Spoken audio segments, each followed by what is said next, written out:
Don't start an AI automations agency. And I'm being serious. 95% of you will probably fail if you were to start one. And I'm saying this from someone who's actually running a successful AI agency. There's a better thing to do. I'm going to show you exactly how to do it in this video. First, I'm going to explain my point of view on why the AI agency model is kind of broken, or at least what most people think the AI agency model is and why it doesn't work. So for one, custom builds equals custom headaches. I'm actually going to go down to the bottom of this slideshow and read that bit at the bottom. Everyone tells you to pick a niche.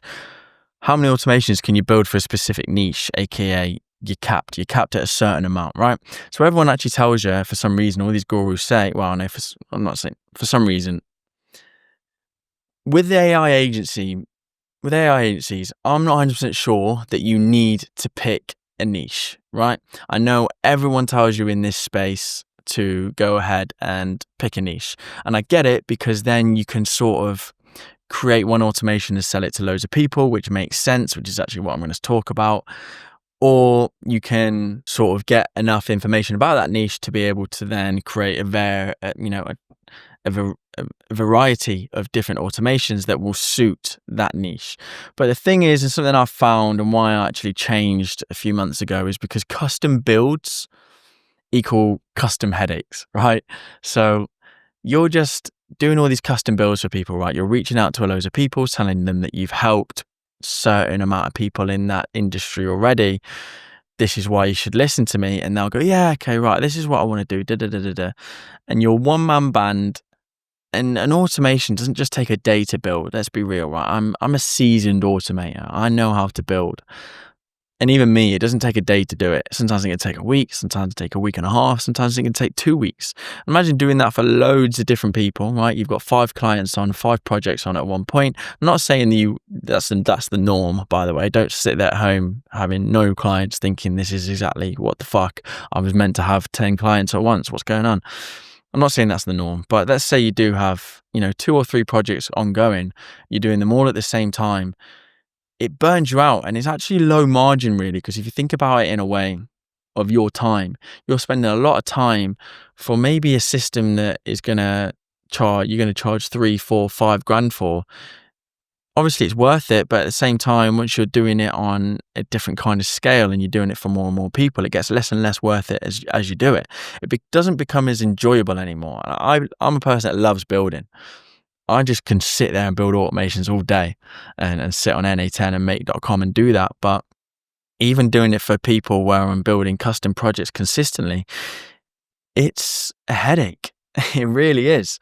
Now, another thing is the deliverables are actually hard to get across to the customer, to the client.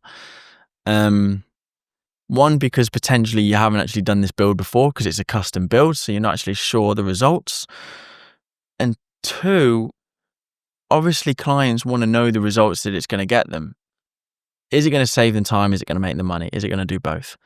That's what they want to know. And if you haven't done it before, then it's going to be quite hard to actually articulate that. Another thing is the delivery is inconsistent. The delivery is always the hardest part of these automations, because it creates a lot of friction, because you're either going to be setting them up on their make.com account or their NA10 account, and you're going to have to walk them through doing everything.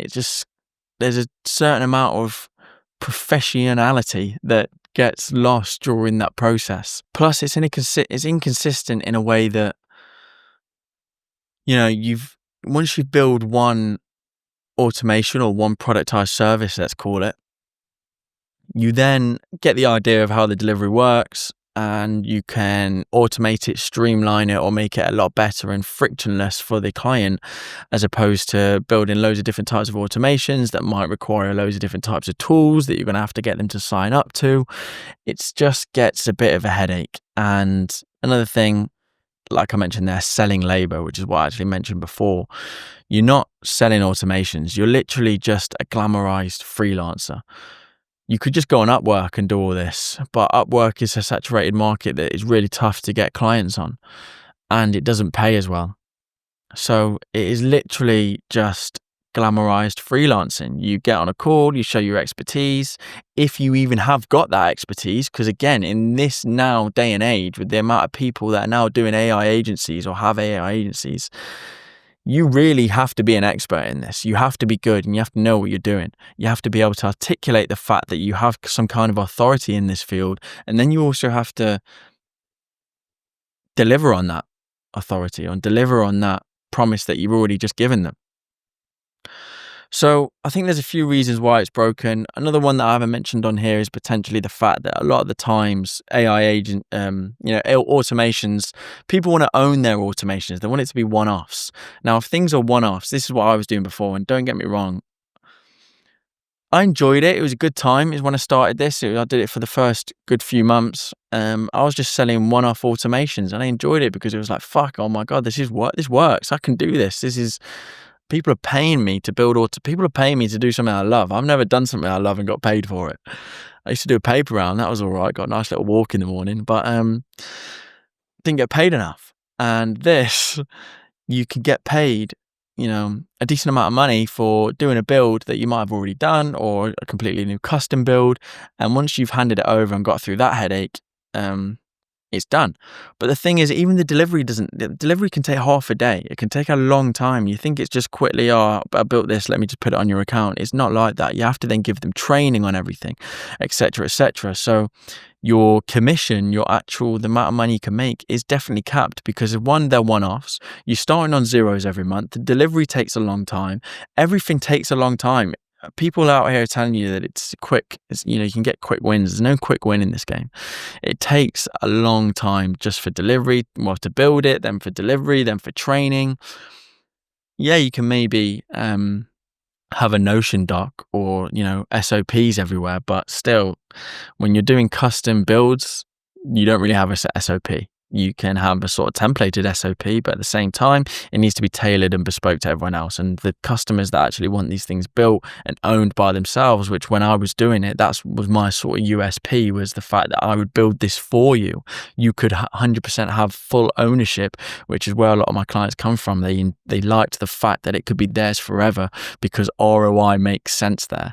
And if you're reaching out to people then, and this is the model that you want to go down, then that's the offer that you should have, is, look, I'll build this and you can own it and you can drive ROI long into the future, because that is what got them a load of replies and that's what got me most of my money. But at the same time, I was starting at zero every single month. This is funny, I'm just waiting for payment now, which is coming in 2 days time, the remainder of it, for an automation that I sold back in like February, and I'm just getting payment for that. And I'm having to do all the training for it. I'm having to go back to the stuff I used to do, the training, the delivery, which is where this video is coming from, is because I now do retainers, and I have for the past few months, where I own the whole infrastructure and you're renting the infrastructure and you're owning the deliverables. That's the only thing you own, is the deliverables, the outcome. I own the infrastructure, and what you're doing is renting the infrastructure and the benefits and the outcomes and everything else that comes with it. And this video has come from the fact that I sold a one-off system to someone, and that's what they wanted. And it's only now that I've delivered on the promise that I promised at this time, which was a money-back guarantee, which I'd never do again. And the money is just coming in now. They said, yeah, we're going to go for it because the campaign went on for way too long, etc., etc. Without boring you, basically, they're paying for it now. But I'm now having to do the training, the delivery. I'm having to do everything now, and it's taken away from my time from the actual clients that are paying me half of what they're paying me in one, they're paying me monthly, right? Which, just now thinking about it, now that I've changed business model, just doesn't make sense. The whole thing just doesn't make sense, really. Retainers are always been key. How are you going to retain someone if everything's hosted on their own infrastructure? You've got to now start selling this, which I mentioned months ago, as infrastructure. And that was the mindset shift for me, was selling this stuff as infrastructure, not as one-off automations. And that's the change that I think everyone needs to go into. So what to do instead? Build a productized service. So in my example, is an AI-powered cold email infrastructure, something I've sold before, which was the first ever automation I ever sold, was a report generator for like social care. So it was actually someone I took from my old company. Hopefully they're not watching this because I can get in a lot of trouble. that's the reason I ended up leaving my old company, was because, okay, this person who I had a good relationship with, I've now managed to convince to, instead of going with the company I worked for, I can build this, do it with me for a third of the price, because they were selling it for 30k. So that's a productized service. I then went out to load of social care services, and said, look, I've got this report generator, do you want it? But security was such a big issue, so it didn't actually work out in the end, because it was such a big thing for the whole service to be secure, which I could do now, to be fair. I could make the whole service secure really easily. But at the time, I was new. I didn't really understand how to how to stop the caching of prompts, the front end app, how I could make that sort of forget everything and have the browser and no cookies, everything like that. Just have it all forget all the data. And the only thing that stays constant is the prompt. But unfortunately, at the time, I didn't know exactly how to do that. So I gave up on that and started personalizing my emails. And then that's when the email infrastructure came from, or the email system to start with was from me reaching out to people with different kind of offers, but then them saying, okay, actually, well, what you've mentioned there sounds good, but actually I want to speak to you about this email that you've just sent me. Is that one-to-one, or was that personalized, or has AI written it, etc., etc.? So what you should do instead is build a productized service using your AI and automation skills. Build one automation that can be sold not as an automation, but as a whole infrastructure. So for example, mine, I've got the AI powered cold email infrastructure, which is also, you can add on texting, calling, LinkedIn, a load of different types of touch points you can add on to it. Now, the reason it's so easy to sell is because it's always the same outcome and deliverable. Now, where do I mention it? Okay, on the next one. So I'll come to the next one after. But this is what you should do instead. And I'll be really brief on this, because I want to speak more on the next point or the next slide.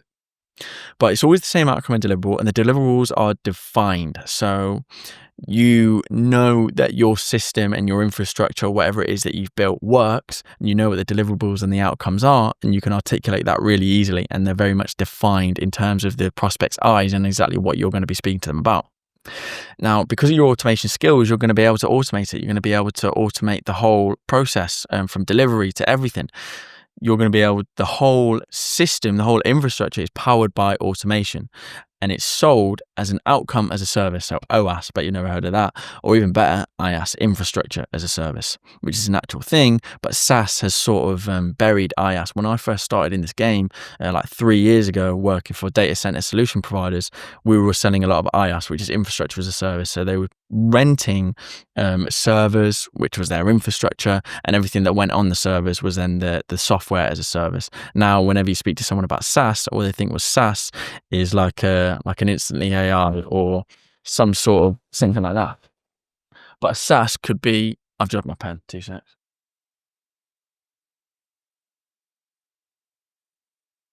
A SaaS could be anything, the software that goes on that infrastructure is a SaaS. For example, Microsoft Outlook, OneDrive, anything sort of Microsoft related, that's a SaaS. That's a software as a service that Microsoft manage, or at least a third party managed service provider manage, and that is SaaS that goes on your IaaS, if that makes any sort of sense. It's minimal involvement, so once you've built it, it's built. You don't need to continuously be built in it. It's repeatable, habit, so it becomes habit. So since it's so repeatable, when you're getting on sales calls, it's a lot easier to sell. When you're so the pen drop has put me off. But essentially what I was saying, it's easy to price, scale, and eventually sell, because you're selling the same productized service. You know the price, you're going to stick to the price. Then you're going to be able to just, that first 10K, right, that's the hardest bit. And then once you've done that, the 10 to 100K is then just literally doubling down, or times in like 5 times in the amount of volume that you're currently doing, and just smashing it out. That's how that works. And you can scale that, and you can continuously do that. And then I put eventually sell. I don't really know what I mean, but yes, price, scale, and just keep selling it. Now, this is why this works, right? So let's say you're repeating the same thing over and over again. I remember when I was in a sales job and I was, it was like face-to-face sales and I was speaking to like hundreds of people a day. The reason I got so good at it is because I was just continuously saying it over and over and over and over and over again, that I knew the pitch off the top of my head. I could probably say it right now. I couldn't, it was years ago. But when you repeat yourself, you understand what worked better, what didn't work there, what you could have improved on. And because of that, you're changing your pitch now and again to the one that actually works. And after you keep repeating yourself, you're going to get more and more confident in your voice, in your sales, and in your pitch, which equals better sales calls. If you have better sales calls, you're going to close more. If you close more, you're going to get more clients. If you get more clients, you're going to get more money. If you get more money, you're going to get more social proof, and it's a continuous cycle. Because after more social proof, it becomes a lot easier to sell. And then because you're already great at selling it, because of all the sales calls that you've been having, you're just going to close more and more clients. And it's a continuous positive loop, a positive cycle, which is just only going to benefit you. If you have clear deliverables, it's easier fulfillment. You know what it's worked. You know how it works for yourself, whatever automation you've been using. You know how it's going to work for other people. And since you've done it for clients and done it for yourself, you understand the deliverables. And if you understand the deliverables, you can then fulfill a lot easier on those deliverables. And business just becomes so easy. And because we're AI automators, and this is the skill that you've picked up, which is the right skill to be picking up, AI can then handle 90% of the work, which means your margins then increasing. You then start selling this productized service at 80, 90% margins. 90% might be a bit too high, but 80% margins. Your margins become suddenly a lot higher. You're doing less work. AI is automating it. You've got that one system, that one infrastructure, or those, there's 10 automations within that infrastructure that is just doing the legwork for you. All you really have to do is turn up to the sales calls and do a bit of repeatable, delivery work, which is easy. And clients your churn falls because your infrastructure is getting the clients. You can then, as AI automators, you can continuously add to that infrastructure. Say, oh, hey, Mr. Client, I know it's been 2 months we're working together and you're getting great results, but I've just actually added this automation to the infrastructure, which will do X, Y, and Z. For example, I've just recently added one where in the second email, I provide just pure value, no selling. In the first one, it's a bit of a salesy one. Obviously, it's a pattern interrupt, but then afterwards, it's a bit more like, this is my offer. Do you want it or not? If they don't reply to that, then it's like, okay, let me take a step back. I've done a load of research into your company, and I've also done a research into your competitors and what they're doing well and what you could be doing better and why AI powered infrastructure is working really well for your industry. Do you mind if I send it over? Which then sends the information to a webhook. The webhook then runs through the automation triggers. And basically what it does some really deep research. I extract the details, I create a prompt, AI creates a prompt, AI does some really deep research. Then I put that into a HTML format. The HTML format then deploys a landing page to Netlify. Then AI will create an email and then send them the email with the link to the landing page, which is personalized to them. It'll say, for example, Netlify. I don't know. Let's fucking say this Hedgehog, for example. That's the name of the company's Hedgehog. It will say hedgehogresearch.netlify.app. They'll click on it and it is a whole landing page created by Claude Opus 4, which is, visually pleasing, aesthetically pleasing. Buttons pop out at you. It will fucking do one of them with a button showing what they're potentially missing, basically a whole FOMO thing. And they're like, what the fuck? How someone created this in 2 minutes? But obviously AI's done it. So if they say, yeah, okay, send me the research, AI will read the email that I've previously sent and then tailor and bespoke and personalize a whole landing page to that person. So for example, that's another bit of another automation that I've added to my infrastructure. You can actually sell high retainers because of more complex infrastructure. For example, now I have 10 automations within my infrastructure, which are all outcome based and all going to help the client of mine in some particular way. And because of that, I can charge high retainers because they're now getting better results due to my infrastructure, and the price can go up. And then I think genuinely, you can run at least 20 clients by yourself without needing to hire. You can be a one-man band of at least 20 clients continuously every single month using your infrastructure, obviously, that you manage. and you can just absolutely fly by yourself with 20. And then if you want to scale, you'll have plenty of cash in the bank to be able to hire, outsource, delegate, however it is you want to play it. But if you're looking to scale, then you're probably wanting to hire someone on a wage and maybe a commission only basis, and just hire 2 people. You can triple your outreach and therefore triple your revenue, and not really triple your profits, but probably double your profits if you've hired 2 more people. So for example, my infrastructure has 9 automations. It does lead scraping. Okay. It sets up the DNS records of so my infrastructure, if you didn't know, which you probably should by the video already, is a cold email infrastructure, right? So it will scrape leads automatically. It will set up the DNS records automatically. It will set up the inboxes automatically. Normally some very manual work going on here, okay? All automatic. It will check the IP automatically and let me know if it's been blacklisted. It will check the domains automatically and let me know if they've been blacklisted. It's obviously a hyper-personalized email and LinkedIn system. 1, 2, 3, 4, 5, 6, 7, 8, 9, 10. Okay, there's actually 10 automations in here. But the hyper-personalized email and LinkedIn, the hyper-personalized email system are sort of one. If a client wants LinkedIn, they can have LinkedIn. If they don't, it's just the hyper-personalized emailing system, which is literally the backbone of my whole business anyway. A warm-up system, which is it's crazy. This is what makes people go with me instead of people like I was going to say, but that seems quite harsh, is because I can get them set up and started the day after. I can promise them leads tomorrow. You'll promise them leads in 2-3 weeks time after a warm-up process, which is crap anyway. What I do, I set them up and have them go in and sending cold emails by tomorrow. No one else can do that really. That's because of my warm-up system, which is involved in my infrastructure. A value provider system, which is the one I spoke about previously, giving away value in the second email, whatever it is they want to do, I can automate that, and I can automate that to a very good standard. And an auto reply system, which automatically replies, also adds them to like the database, just so they don't reach out again, which if you're running this kind of business with email and data and all the GDPR laws that go on in the UK, you're going to need something like this, where if someone unsubscribes or says no thanks or says fuck off you prick, it'll add to a database. So yeah, you don't need to build custom stuff every time.